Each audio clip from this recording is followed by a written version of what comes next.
Igihe kitari gito hari kugaragara kumvikana guke hagati y'u Rwanda na Repubulika ya Demokarasi ya Kongo. Minisitiri w'Ububanyi n'Amahanga n'Ubutwererane w'igihugu cy'u Rwanda Olivier Nduhungirehe ni umwe mu bagabo bagaragaje zimwe mu mbogamizi ziri guterwa na Repubulika ya Demokarasi ya Kongo kuri iyi ntambara iri kuba mu burasirazuba bw'iki gihugu. Mu kiganiro yagiriye mu gihugu cy'Ubufaransa ubwo yabazwaga byinshi ku bigendanye no kutubahiriza amasezerano kw'igihugu cy'u Rwanda, Nduhungirehe yaragize ati Kongo ni abanyamayeri bafite ukuntu babigenza maze bagahindura uburyo ki abantu bakagombye kuba batekereza ibintu. Nduhungirehe yagarutse kandi ku mutekano w'igihugu cy'u Rwanda n'uko u Rwanda rugomba kuzitwara mu minsi iri imbere, anagaruka kandi kuri bimwe mu bintu bikomeye cyane abanyarwanda bagomba kumenya byaka umutekano w'igihugu cy'u Rwanda ndetse na Repubulika ya Demokarasi ya Kongo. Nduhungirehe kandi yagarutse ku magambo akomeje kuvugwa n'abantu benshi batandukanye ubwo yagiraga ati u Rwanda ni igihugu gitoya, gusa ni igihugu gifuza gutera imbere n'ikifuza gusubira inyuma. Namwe magambo akomeye cyane rero yagarutsweho kuri uyu munsi, kandi yanagarutse kuri amwe magambo agaruka kuri ibikorwa bikomeje gukorwa na perezida w'igihugu cya Repubulika ya Demokarasi ya Kongo ari Felix Antoine Tshisekedi Tshilombo nko mu buryo bwo gupfobya jenoside yakorewe abatutsi aribyo bita Genocost, igikorwa cyangwa igikoresho cya Tshisekedi mu gupfobya jenoside yakorewe abatutsi muri Mata mu mwaka w'1994. N'amagambo yagarutsweho mu kiganiro gikomeye cyane kandi kidasanzwe. Reka tuze kubigarukaho byose uyu munsi, tunavuga byinshi ku bigendanye nuko Repubulika ya Demokarasi ya Kongo nayo igaragaza ko itazigera n'umunsi n'umwe ikora ibishoboka byose kugira ngo isubize inyuma FDLR. Iki kiganiro cyose rero ni icyo Minisitiri w'Ububanyi n'Amahanga n'Ubutwererane bw'igihugu Olivier Nduhungirehe yagiranye n'ibitangazamakuru bitandukanye, harimo kino gitangazamakuru cyo mu gihugu cy'Ubufaransa. Uyu munyamakuru yamubazaga ibibazo bitandukanye, harimo n'ibibazo bigira biti ese kutubahiriza amasezerano hagati y'igihugu cy'u Rwanda ndetse na Repubulika ya Demokarasi ya Kongo ni uburyo bwiza bushobora kuba buri gutuma intambara ikomeza kwiyongera. Nduhungirehe yasobanuye byinshi muri ibi bibazo kandi abaturage benshi bakomeza kwibaza. Hari ikibazo gikomeye cyane kigira giti intambara hagati ya leta y'u Rwanda ndetse na Kongo izasoza gute, kumvikana kw'ibihugu bizagenda gute. Ibi byose byakomeje kugaruka mu minsi yashize, kiba n'ikimenyetso cyiza kigaragaza ko byaba igihugu cy'u Rwanda, Repubulika ya Demokarasi ya Kongo n'ibindi bihugu by'ibihangange hari ikintu kigomba gukorwa kandi kikazahindura amateka y'igihugu cy'u Rwanda. Olivier Nduhungirehe, Minisitiri w'Ububanyi n'Amahanga ndetse n'Ubutwererane bw'igihugu, yanaganutse kandi ko kuba abakongomani baranze kurekana n'uyu mutwe wa FDLR nk'urugero rwiza rugaragaza ko intambara itazigera irangira kandi ko aribo bafite uruhare rukomeye mu gukomeza gutuma intambara mu burasirazuba bwa Repubulika ya Demokarasi ya Kongo yiyongera kandi igahinduka intambara mpuzamahanga. Si ibyo gusa, uyu yarakomeje aragira ati ni n'amayeri kandi ya Kongo mu kujya kurega u Rwanda muri Loni, bituma kandi Kongo igaragara nk'igihugu cy'igihangange kidasanzwe. Olivier Nduhungirehe yagarutse kuri ibi ngibi byose, mukayatuza kubagezaho ikiganiro cyose mu rurimi rw'ikinyarwanda n'ubwo kiri mu rurimi rw'igifaransa. Byibutse neza ko ngiye turi kubana uyu munsi ari akirukanye mibwa mukuzo kandi subscribe ku murongo wacu wa YouTube kugira tutubana no mu biganiro bitandukanye bya buri munsi. Reka tuze twumva amagambo akomeye cyane yavuzwe na Minisitiri w'Ububanyi n'Amahanga ndetse n'Ubutwererane bw'igihugu ubwagarukaga ko Kongo ishobora kuba ari amayeri iri gukoresha. Minisitiri w'Ububanyi n'Amahanga n'Ubutwererane bw'igihugu Ambasaderi Olivier Nduhungirehe yamaganye ikirego Repubulika ya Demokarasi ya Kongo ajyanye mu rukiko rw'umuryango w'abibumbye kivuga ko u Rwanda rwakuriye abanyekongo ibyaha birimo ubwicanyi, ibyaha gusa kandi binavugwa neza ko u Rwanda rwasaye umutungo kamere wa Repubulika ya Demokarasi ya Kongo. Mu byaha bikomeye cyane Kongo iri kurega u Rwanda ni ibyo byaha bibiri. Iki kirego cyatanzwe tariki 26 Kamena 2026 kivuga ko u Rwanda rwohereje ingabo ku butaka bwa Repubulika ya Demokarasi ya Kongo mu myaka 30 ishize. Ni muri ayo masezerano harimo ayasinyiwe muri 48 cyangwa mu mwaka w'1948 ajyanye no gukumira jenoside, ayo kurwanya iyicarubozo, ayo kurwanya ivanguramoko n'ayo kurengera abagore. Leta ya Kongo rero cyangwa leta ya Repubulika ya Demokarasi ya Kongo binyujije muri Minisiteri y'Ubutabera akaba n'intumwa nkuru yayo yavuze neza ko yagiye kurega igihugu cy'u Rwanda mu rukiko mpanabyaha mpuzamahanga ku itariki 29 Kamena. Minisitiri Olivier Nduhungirehe yabwiye umunyamakuru ukomeye cyane wa France 24 ko ikirego ari amayeri ya politike ya leta ya Kongo igamije guhisha ko ikorana n'umutwe w'abajenosideri wa FDLR, bityo ngo bakaba batangiye gukoresha ibirego nk'ikintu gikomeye cyane. Minisitiri w'Ububanyi n'Amahanga Olivier Nduhungirehe yagarutse kuri ibi nagira ati ni amayeri ya politike ya Repubulika ya Demokarasi ya Kongo iri gukorana n'umutwe w'abajenosideri witwa FDLR.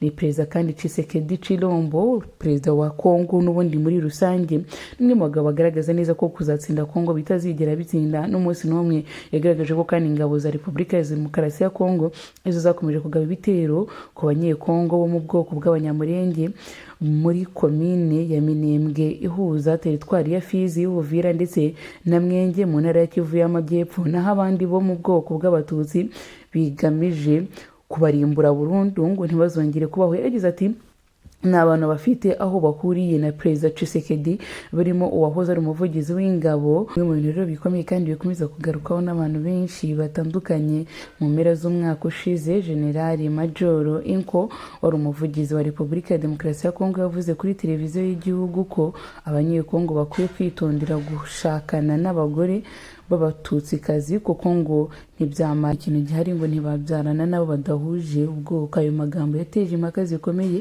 Ibihugu by'inshuti ya Repubulika ya Demokarasi ya Kongo birimo Ububiligi bisaba ubutegetsi bw'iki gihugu gufata ibihano uyu musirikare kubera icyo gitutu bwamuhagaritse kandi by'agateganyo ku kazi. Bivuga neza ko n'ubundi Kongo ari ifite uruhare rukomeye mu gukomeza gusenya ibikorwa byo mu burasirazuba bwa Repubulika ya Demokarasi ya Kongo. Minisitiri Nduhungirehe yatangaje ko igihugu kirega Minisitiri Nduhungirehe yagaragaje neza ko igihugu kirenga ku burenganzira bw'ibanze bw'ikiremwamuntu cyangwa bw'inyokomuntu, kirimburira abaturage bacyo ndetse yewe bagakomeza kubiba amoko ndetse na jenoside. Yagaragaje ko kandi kubera ko hari inzego zifite ububasha bwo kwinjira muri iyi dosiye byimbitse arizo zayisuzuma kugira ngo zizatange igisubizo cya nyacyo. Namwe mu magambo yavuzwe na Minisitiri Olivier Nduhungirehe akomeye cyane. Reka twumve byinshi ku bijyanye n'iki kiganiro yakoze. Nakomeje kugaragaza neza ko nubwo ibintu bikomeje kugenda gutya, leta ya Kongo yo ubwayo ngo itifuza ngo kuzasenya umutwe wa FDLR. Kimwe mu bintu byakomeje gutungura abantu benshi banibaza byinshi ku bijyanye n'intambara yo kuba mu burasirazuba bwa Repubulika ya Demokarasi ya Kongo n'ubundi muri rusange. Reka dukurikiye ikiganiro cyose maze tumenye byinshi ku bijyanye n'intambara yo mu burasirazuba bwa Repubulika ya Demokarasi ya Kongo.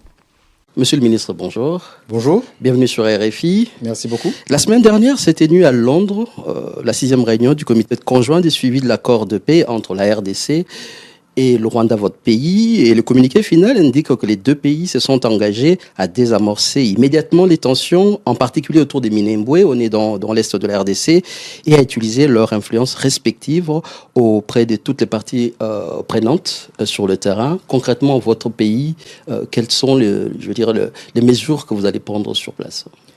Merci beaucoup. Comme vous l'avez dit, c'est une 6e réunion du comité conjoint de surveillance.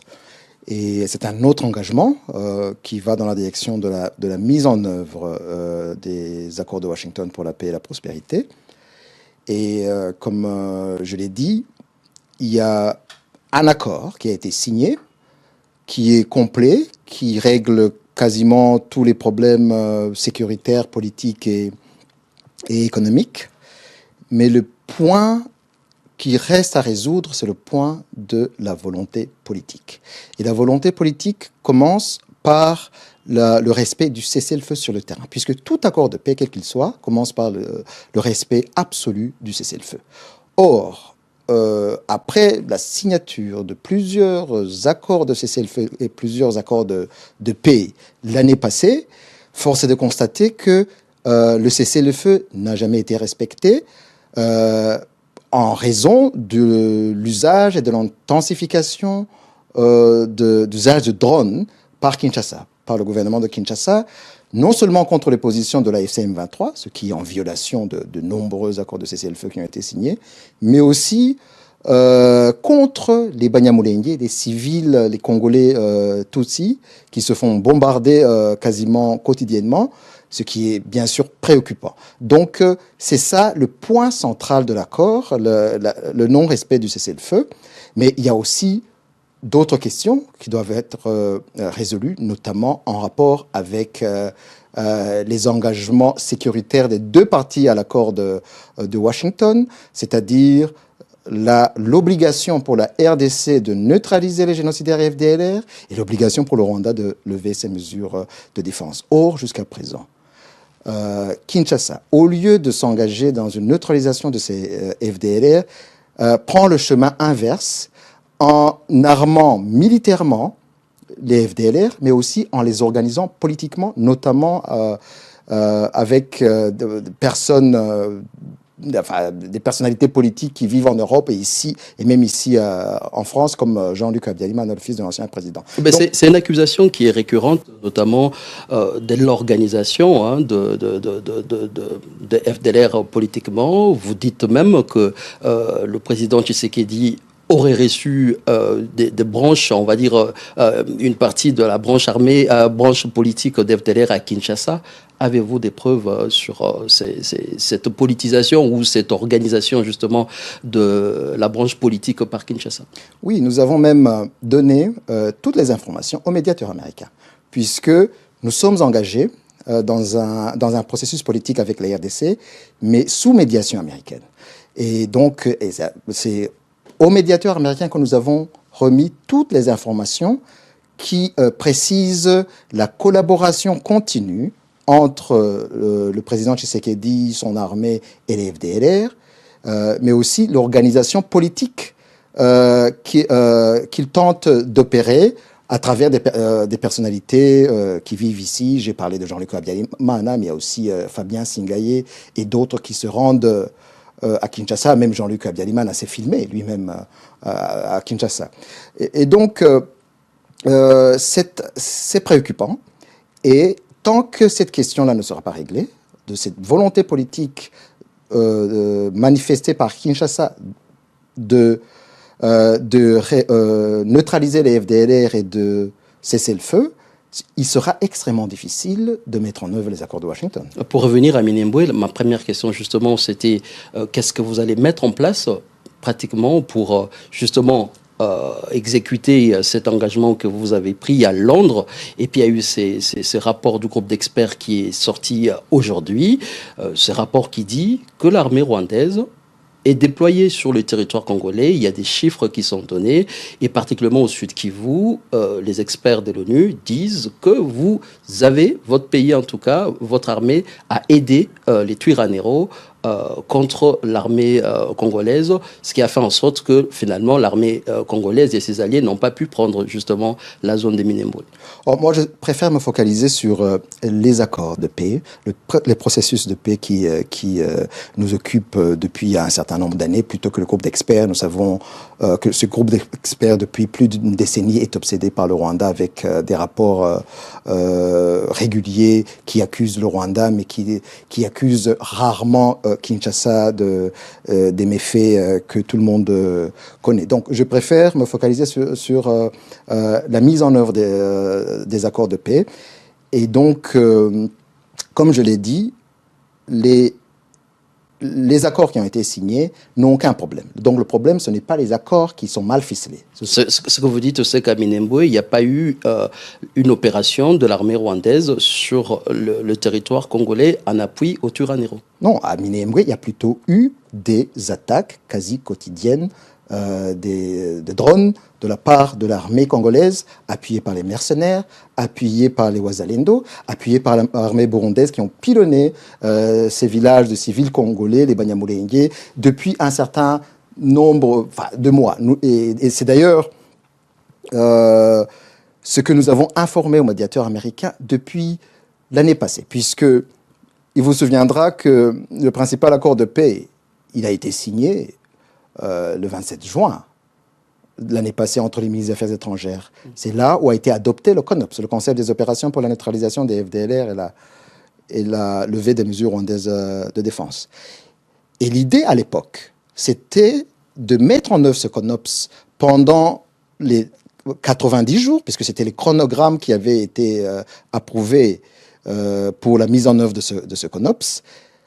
Et donc, au lieu de mettre en œuvre ce CONOPS, nous avons constaté sur le terrain d'abord une violation du cessez-le-feu avec l'intensification des attaques de drones, et puis le manque de volonté politique de Kinshasa pour neutraliser les FDLR. Et nous avons informé le médiateur américain en disant « Nous avons un problème sur le terrain. Il faut qu'on s'attelle d'abord à régler ce problème avant d'inviter les chefs d'État à aller à Washington pour signer l'accord global et pour signer le cadre régional d'intégration économique. » En fait, c'est là où le problème réside, puisque le médiateur américain était beaucoup plus intéressé à nous proposer des dates du sommet pour la signature de l'accord global plutôt que de régler le problème du cessez-le-feu, le problème des drones qui a fait que l'accord du 4 décembre a été signé dans un contexte de conflit intensifié sur le terrain. Malgré les images que vous avez vues à Washington, où on a donné au monde entier l'impression que c'était un jour de paix, sur le terrain, la guerre s'était intensifiée. Et la guerre continue, puisqu'on a suivi, notamment au cours de la dernière réunion du Conseil de sécurité des Nations Unies, Massad Boulos qui a déclaré que la RDC n'avait pas neutralisé les FDLR et que le Rwanda n'avait pas retiré ses forces de défense ni cessé son soutien au M23. Que répondez-vous justement au médiateur, Massad Boulos, qui vous accuse directement? En même temps, il accuse également Kinshasa. Il faut prendre ces déclarations en combinaison avec la déclaration du secrétaire d'État Marco Rubio, le 5 juin, lors de l'audition à la Chambre des représentants. Il avait dit que le Rwanda est en train de mettre en œuvre ses engagements, même si ce n'est pas suffisant, c'est ce qu'il avait dit, mais il n'avait rien dit sur la RDC. Mais le problème, c'est que les engagements de la RDC font partie intégrante des accords de Washington. Et jusqu'à présent, il n'y a pas le moindre commencement d'exécution de ces engagements. Pour votre et donc, part. je disais qu'il faut prendre la déclaration de Massad Boulos en combinaison avec la déclaration de Marco Rubio. En ce qui concerne Massad Boulos, il a dit que le gouvernement congolais n'a pas mis en exécution son obligation de neutraliser les FDLR. Il a dit aussi que le Rwanda n'a pas tenu sa promesse de désengager ses forces. Mais justement, le problème qui est présent, c'est que l'accord de paix, c'est un accord qui a été signé par deux parties, avec des obligations, des engagements sécuritaires. Mais même les Américains maintenant disent que le Congo, le gouvernement congolais, ne s'est jamais engagé dans la mise en œuvre de son obligation sécuritaire principale, qui est l'accusation contre le Congo est là. Oui. Le Congo n'a pas neutralisé les FDLR. Oui. Les FDLR sont localisés sur le territoire congolais. Les FDLR, on le retrouve notamment à Walikale. Les FDLR ont dit qu'ils ne vont pas désarmer. Ça, c'est factuel. Mais pour votre camp, pour Kigali, pourquoi vous ne quittez pas les territoires congolais, comme le dit Massad Boulos? Est-ce que vous pensez que l'accord de Washington, c'est un accord unilatéral qui ne regarde que le seul Rwanda? C'est un accord de paix. Comme tout accord, c'est un accord qui concerne deux parties. La partie congolaise avec des obligations précises et la partie rwandaise avec des opérations précises et des obligations précises. Et donc, pourquoi, dans un accord de paix, tout en reconnaissant que l'une des parties n'a pas mis en œuvre ces accords, continue de soutenir les FDLR, continue d'utiliser les drones pour tuer des populations civiles, mais dans le même temps, on dit, mais l'autre partie doit mettre en œuvre ses obligations comme si c'était un accord qui ne concernait que le seul Rwanda. Donc il faut quand même, à un certain moment, être cohérent. Toutes les deux parties, comme l'exigent les accords de Washington, doivent mettre en œuvre ces obligations. Ce n'est pas le seul Rwanda qui doit le faire. Et puis il y a cette question, une question d'actualité. Le 25 juin, il y a 5 jours donc, les États-Unis ont sanctionné Gassa Bogod et plusieurs autres entreprises rwandaises qui accusent d'avoir participé au trafic provenant des zones contrôlées par la FCM23 dans l'est de la RDC. Quelle est votre réponse par rapport à ça? C'est dans la droite ligne de ce dont on vient de parler. Les États-Unis admettent que la partie congolaise n'a pas mis en œuvre ses obligations de neutralisation des FDLR. Et les États-Unis admettent même qu'il y a eu une intensification d'attaques de drones. Vous avez vu la dernière déclaration du groupe international de contact qui parle de ces attaques de drones. Mais lorsqu'il s'agit de sanctions, il n'y a que le seul Rwanda qui est sanctionné. Donc il y a un problème et d'ailleurs ça nous ramène à notre opinion sur la médiation. Et nous sommes déçus par la partialité de cette médiation, la partialité de plus en plus flagrante, de plus en plus criante, où malgré les preuves sur le terrain, malgré les éléments que nous avons fournis aux Américains depuis l'année passée, quasiment chaque jour, sur les violations quotidiennes de Kinshasa dans l'application de l'accord de paix, mais à la fin, il n'y a que le Rwanda qui est sanctionné. Donc c'est un problème. Qu'est-ce qui explique cela? Il faut demander à ceux qui prennent les sanctions, ce n'est pas nous. Et ce n'est pas la première fois, puisque là, on a eu l'armée rwandaise qui a été sanctionnée, on a eu des officiers rwandais qui ont été sanctionnés, Gassabo a été sanctionné par l'Union européenne, on se rappelle l'année dernière, et là, maintenant, par les États-Unis, ça fait quand même beaucoup. Oui, justement, c'est ça la question qu'il faut poser à ceux qui prennent les sanctions.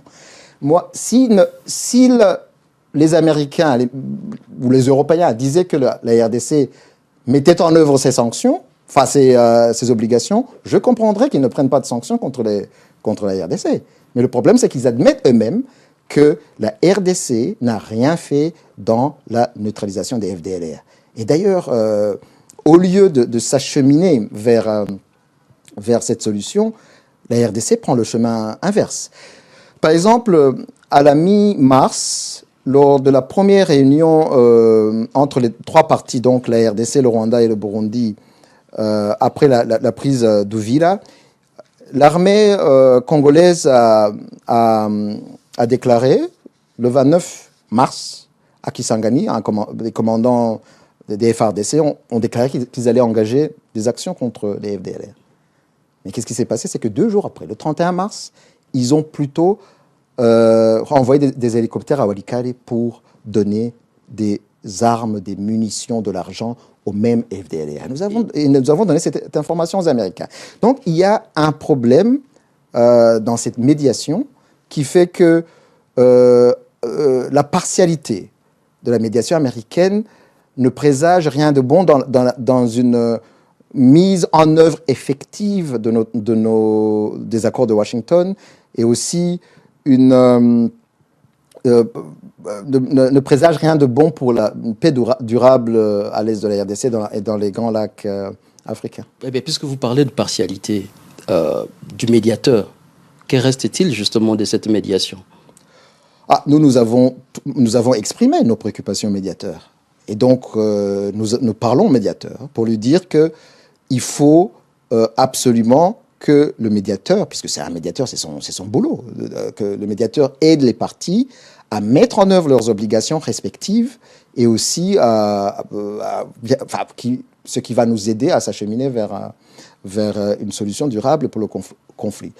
Sinon, sanctionner une partie, c'est-à-dire prendre des sanctions injustes, des sanctions unilatérales, des sanctions contre-productives contre le seul Rwanda, va uniquement donner des ailes à l'autre partie, au président Tshisekedi, au gouvernement, pour continuer à violer les accords, à utiliser les drones, à s'en prendre à la population, et aussi, bien sûr, à s'engager dans d'autres réformes au niveau national qui ne conviennent pas, bien sûr, pour le peuple congolais lui-même. Entre un médiateur qualifié de partial et un accord qui n'est pas respecté sur le terrain, une médiation africaine qui ne marche pas, finalement, c'est quoi la solution à cette crise? La solution à cette crise, c'est que tout le monde revienne à la raison. Nous sommes dans un processus de paix. Nous avons des instruments que nous trouvons bons. Nous avons les accords de Washington pour la paix et la prospérité qui règlent les problèmes politiques, sécuritaires et économiques. Et nous avons de l'autre côté un accord cadre de Doha qui a 8 protocoles, dont 2 ont été approuvés, bien qu'ils ne soient pas appliqués. Mais il y a 6 protocoles à négocier. Mais ces 6 protocoles, s'ils sont négociés et appliqués de bonne foi, sont de nature à s'attaquer aux causes profondes de ce conflit. Donc on a la chance d'avoir de bons instruments juridiques, ces accords de paix, accords cadres. Et on a un médiateur pour le processus de Washington, on a un autre médiateur pour le processus de Doha. Donc il faut que tout le monde revienne à la raison, pour qu'on revienne à la table de négociation, pour parler de la mise en œuvre des accords de paix qu'on a signés à Washington et aussi pour accélérer les négociations à Doha pour les 6 protocoles restants. C'est-à-dire un autre processus, quoi. Non, c'est pas notre processus, c'est le même. C'est le même. On a la base. Qui n'est pas respecté. On a les accords. Donc, ce qu'il faut, les accords de Washington, on n'a pas besoin de les renégocier. Il suffit de les mettre en œuvre. L'accord cadre de Doha a été adopté le 15 novembre. Il y a les protocoles qui doivent être négociés et approuvés. Donc, il ne s'agit pas d'un autre processus. Il s'agit du même processus, mais avec la volonté politique qu'elle soit à Kinshasa pour les appliquer, qu'elle soit à Washington pour mettre la pression sur les partis et surtout sur Kinshasa pour s'engager dans une mise en œuvre effective des accords qu'on a signés. Monsieur le ministre, je vous dis merci.